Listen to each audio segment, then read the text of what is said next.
ॐ निधाय हृदि विश्वेशं विधाय गुरुवन्दनं बालानां सुखबोधाय क्रियते तर्कसङ्ग्रहः शङ्करं शङ्कराचार्यं केशवं बादरायणं सूत्रभाष्यकृतौ वन्दे भगवन्तौ पुनः पुनः ईश्वरो गुरुरात्मेति मूर्तिभेदविभागिने व्योमवद्व्याप्तदेहाय दक्षिणामूर्तये नमः।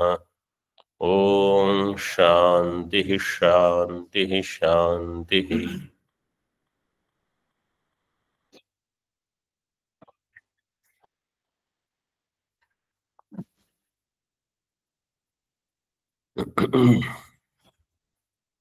किरणावली जाति बाधक उसमें कहा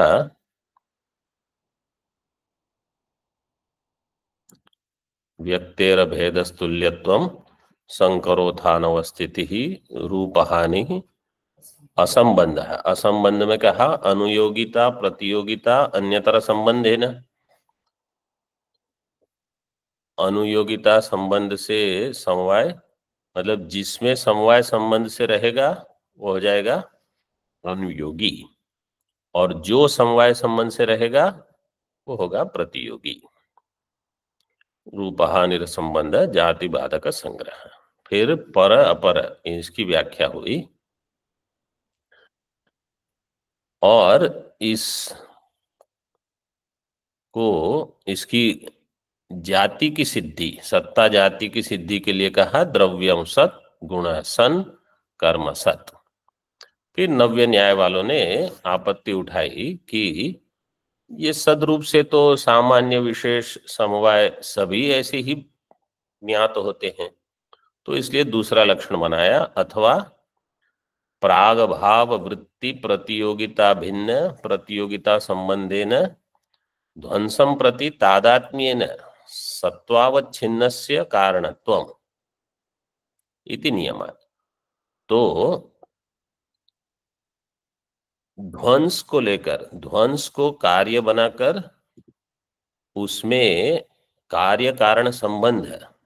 कारण मतलब एक अवच्छेदक संबंध लिया है कि जो वस्तु सदरूप से होगी और जो अनित्य होगी वही ध्वंस रहेगा। दोनों चीज चाहिए, जो होनी भी चाहिए और जिसका ध्वंस होगा मतलब वो अनित्य होगी, दोनों चाहिए। तो इसलिए ये लक्षण बनाया। इसमें पहला हिस्सा छोड़ दो, प्राग भाव वृत्ति प्रतियोगिता भिन्न, उतना छोड़ दो। पहले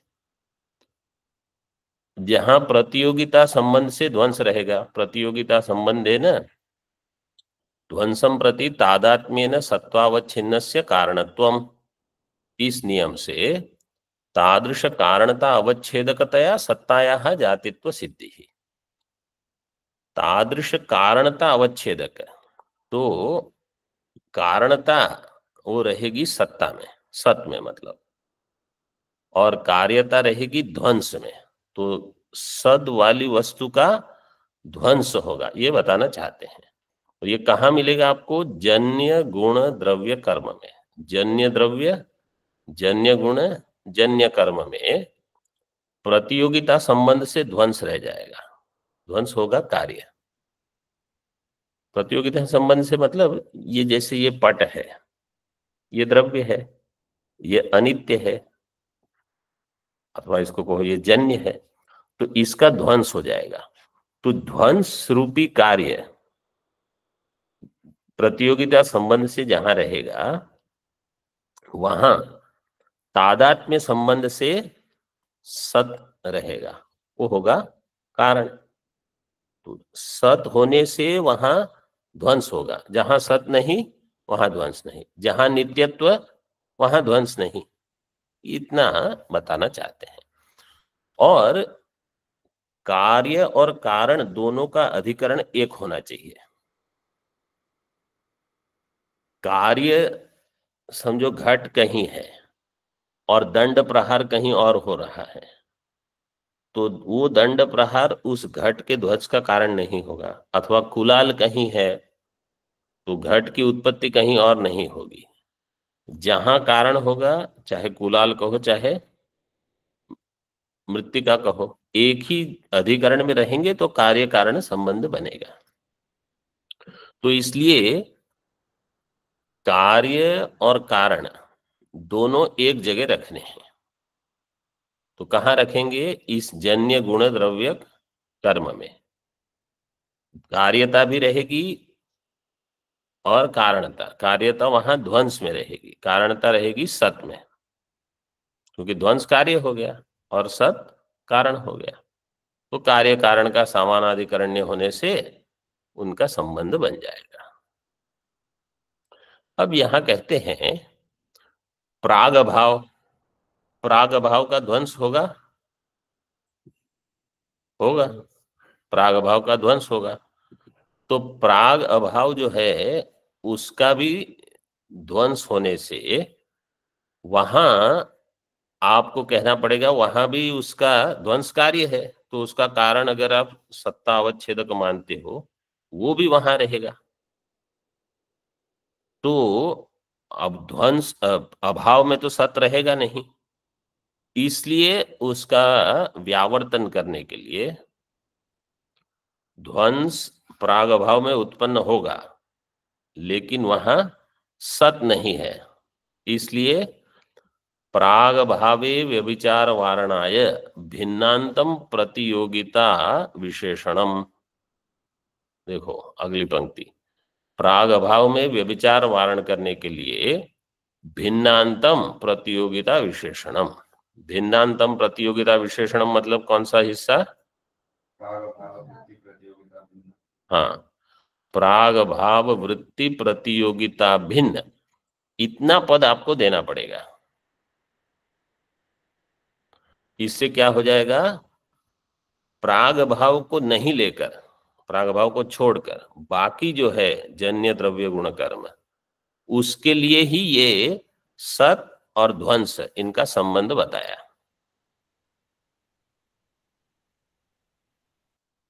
प्राग भाव वृत्ति प्रतियोगिता भिन्न, प्राग भाव को छोड़ देना है वहां।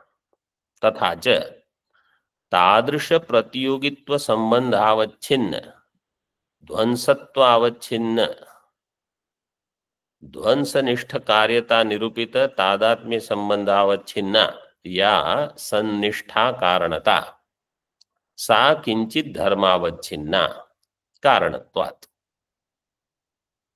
तादृश प्रतियोगित्व संबंध अवच्छिन्न, तादृश प्रतियोगित्व संबंध मतलब प्राग भाव वृत्ति प्रतियोगिता भिन्न प्रतियोगिता, ये जो संबंध है तत्संबंध अवच्छिन्न ध्वंस, तो ऊपर पहले ही दे दिया पूर्व पंक्ति में, प्राग भाव वृत्ति प्रतियोगिता भिन्न प्रतियोगिता संबंधेन ध्वंस।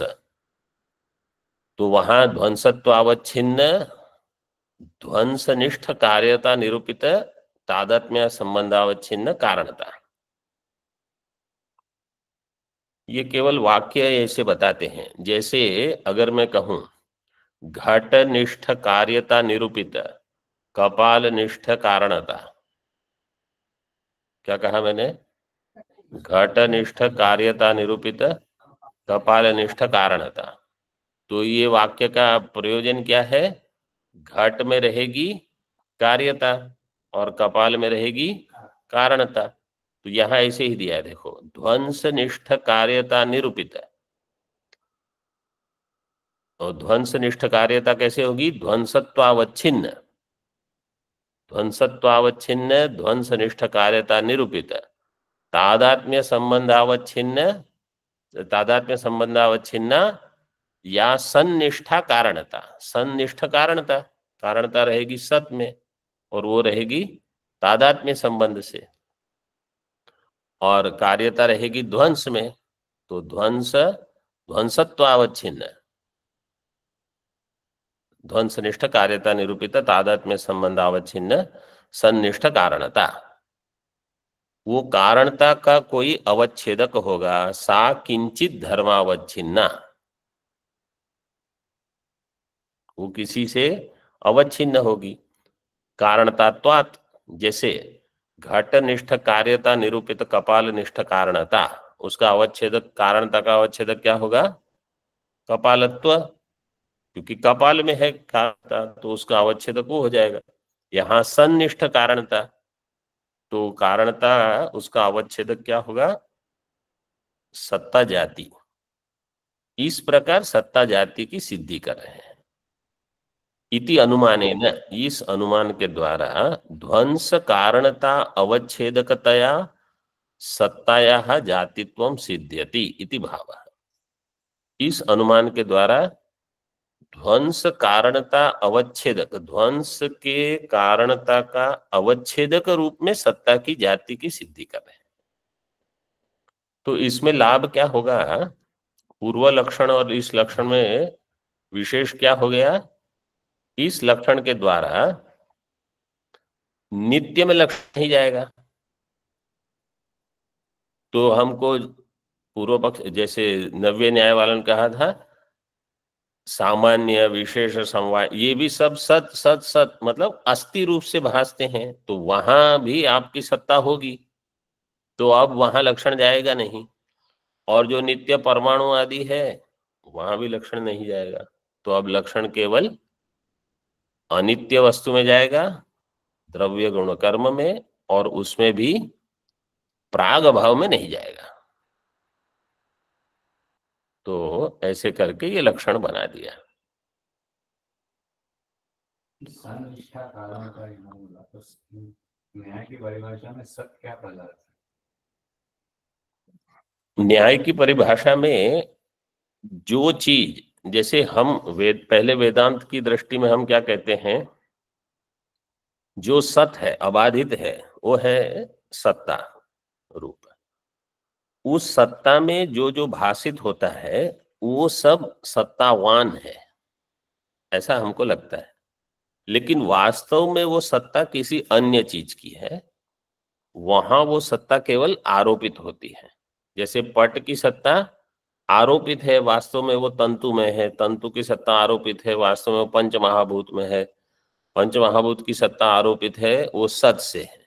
ऐसे न्याय की भाषा में जब आप कहते हो कि कोई चीज सत है, जैसे यहां जैसे कहा द्रव्यम सत गुण सन कर्म सत, तो ये केवल अनुगत प्रतीति ऐसी ही है कि कोई वस्तु है, लेकिन इसमें सत्ता रहेगी उस द्रव्य में, उस गुण में, उस कर्म में। जैसे वेदांत में हम क्या कहेंगे? सत्ता में रहेंगे द्रव्य गुण कर्म। यहां आप क्या कहोगे? इस वस्तु में सत्ता है, तो इसका जब ध्वंस हो गया तो इसकी सत्ता नहीं रही। मतलब व्यावहारिक स्तर पर जो आप वेदांत में सत्ता शब्द का प्रयोग करोगे, वही समझ लो इनका सत है।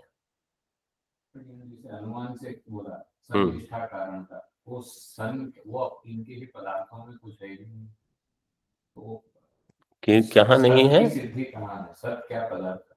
सत का पदार्थ में सत नाम का पदार्थ नहीं है, तो अभाव भिन्न कैसी परिभाषा? नहीं नहीं, यहाँ ये जो है, ये तो इसी में सामान्य को लेकर, जो पर सामान्य अपर सामान्य हम बता रहे हैं ना। सत तो निष्ठा मत कारण था बोल रहे, तो सत एक शब्द, हाँ, वो तो सत कोई सत, पदार्थ? तो सत पदार्थ यही है।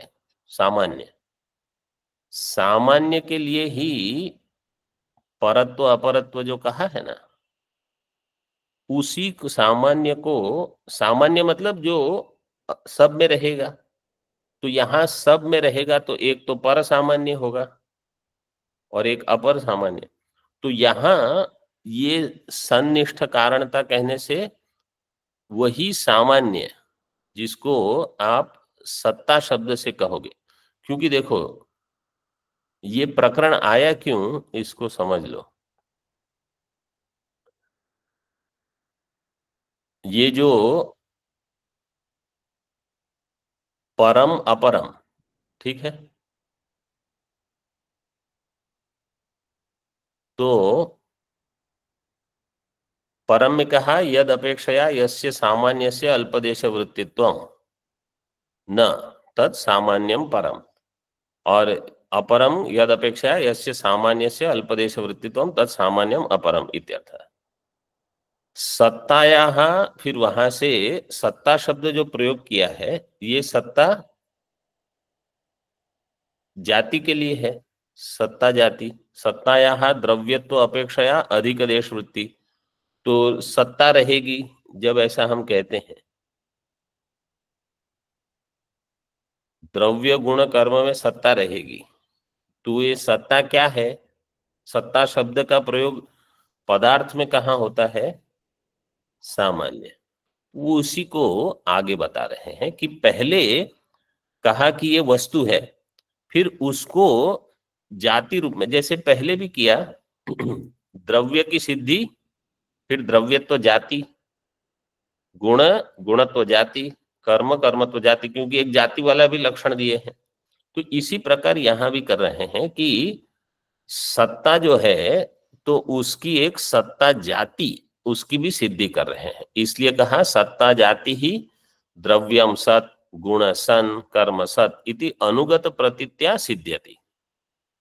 सत्ता जाति की सिद्धि होगी ये सत सत सत रूप से कि द्रव्य है, गुण है, कर्म है, ऐसे सिद्धि होगी सत्ता जाति की सिद्धि। उस सत्ता जाति का लक्षण फिर अथवा करके इस प्रकार से बताया, सामान्य ही। देखो अगली पंक्ति देखो, सामान्यादि चतुष्टये, मतलब सामान्य विशेष समवाय अभावेषु जातिर्नास्ति, मतलब सत्तात्व नहीं है ऐसे। पहले कहा सत्तायाः जातित्वम सिद्ध्यति, पूर्व पंक्ति में सत्ता जाति की सिद्धि की, फिर कहा सामान्यादि चतुष्टय में सत्ता जाति नहीं है।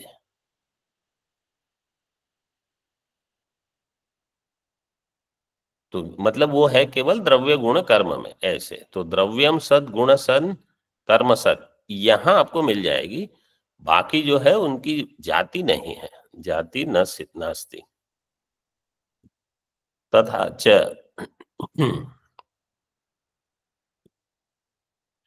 सामान्यादि वृत्ति सामान्यत्वादीनाम अखंडोपाधित्वम इति भावः। सामान्यादि वृत्ति सामान्यत्वादीनाम अखंडोपाधित्वम,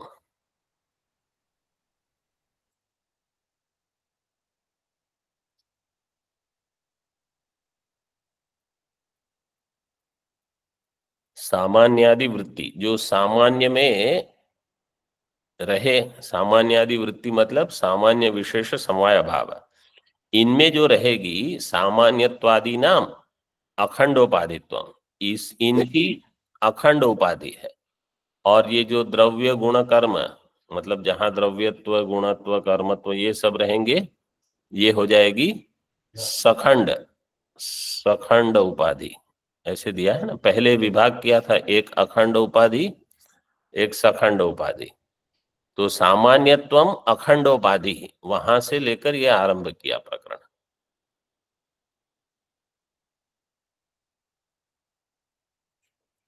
तो सामान्य विशेष समवाय अभाव, इसमें सामान्यादि वृत्ति सामान्यत्वादि नाम अखंडोपाधित्वम, अखंडोपाधि का अर्थ है कि इनमें जाति जैसे आप मानते हो ऐसी जाति नहीं रहेगी। जैसे पहले कहा अखंडोपाधि गगनत्व, वो एक धर्म है लेकिन वो जाति नहीं है। इसी प्रकार सामान्यत्व विशेषत्व क्या हो जाएगा? एक धर्म, अखंड उपाधि अधर्म अथवा उपाधि, लेकिन वो जाति नहीं होगी।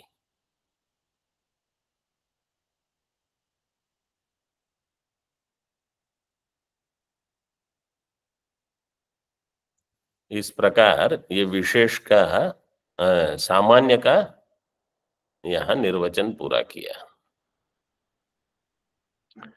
अब नित्य द्रव्य विशेष को देखो,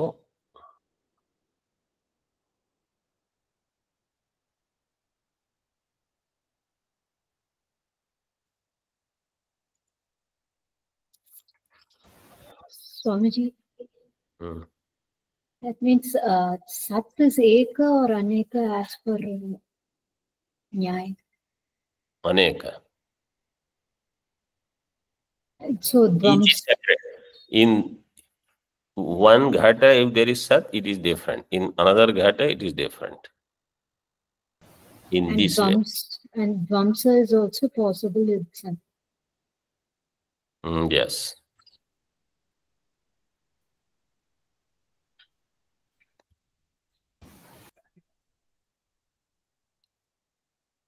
Further,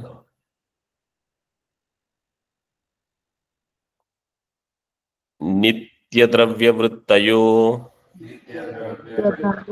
विशेषास्पदन्ता एव विशेषास्पदन्ता एव नित्यद्रव्यवृत्तयो विशेषास्त्वनन्ता एव. अभी विशेष के बारे में बताते हैं. ये होंगे नित्य द्रव्य वृत्ति. मतलब विशेष कहाँ रहेंगे? नित्य में रहेंगे और द्रव्य में ही रहेंगे. दोनों बता दिया. जो नित्य होगा और जो द्रव्य होगा उसी में विशेष रहेगा. द्रव्य भिन्न किसी में नहीं रहेगा, नित्य भिन्न में भी नहीं रहेगा. ऐसे टीका में देखो, किरणावली में, नित्येषु द्रव्येषु, नित्य द्रव्य कौन से होंगे? पृथ्वी, जल, तेज, वायु, इनके परमाणु, और आकाश, काल, दिग, आत्मा, मन. देखो ऐसे दिया है. पृथ्वी, जल, तेज, पवनानां परमाणुषु आकाश, काल, दिग, आत्म, मनसु च वर्तमानाः. वर्तमानाः विशेषाः इत्यर्थः. नित्यत्वं ध्वंसा प्रतियोगित्व मात्रम. अब नित्यत्व क्या है वो बता रहे हैं. नित्यत्वं ध्वंसा प्रतियोगित्व मात्रम प्रागभाव अप्रतियोगित्व मात्रम वा बोध्यम. नित्यत्व क्या है? ध्वंस का अप्रतियोगी मात्र. ध्वंसा प्रतियोगित्वम मात्रम नित्यत्व. मतलब जिसका ध्वंस नहीं हो. ध्वंस अप्रतियोगी,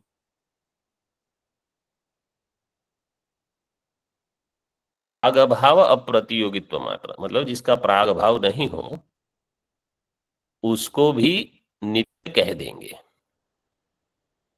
वास्तव में ये परिभाषा इतनी सटीक नहीं होगी.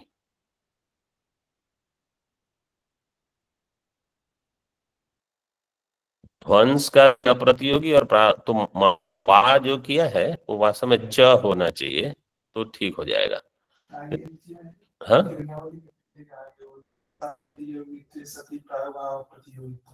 कहाँ दिया है?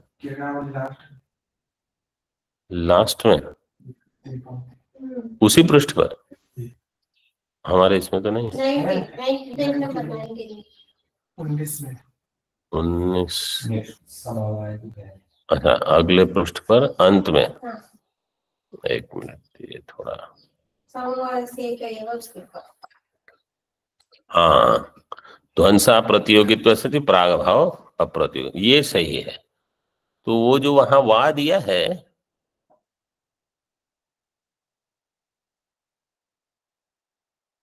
वो हाँ, 4 थे वाह, ये सही है. चकार के अर्थ में, मतलब हमको समझना ऐसा है कि जिस नित्य तो वही होगा जिसका न प्राग भाव हो न ध्वंसा भाव हो. तो पहले भी जिसका प्राग भाव नहीं होगा मतलब वो पहले भी रहा है, अनादि है.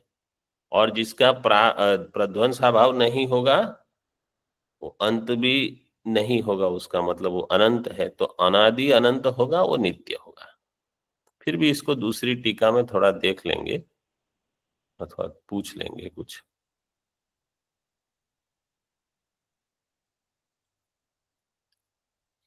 अनंताः का अर्थ है असंख्याः इत्यर्थः।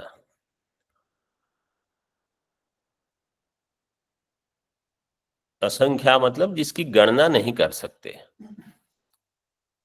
संख्या अगर आप ऐसा समास करोगे, संख्या न विद्यते येषु ते असंख्याः, तो ये तो ठीक नहीं होगा, क्योंकि संख्या तो सभी में रहेगी। विशेष में संख्या असंख्याः, मतलब विशेष में संख्या नहीं रहेगी, ऐसा करके बता रहे हैं, ऐसे समझ सकते हो आप।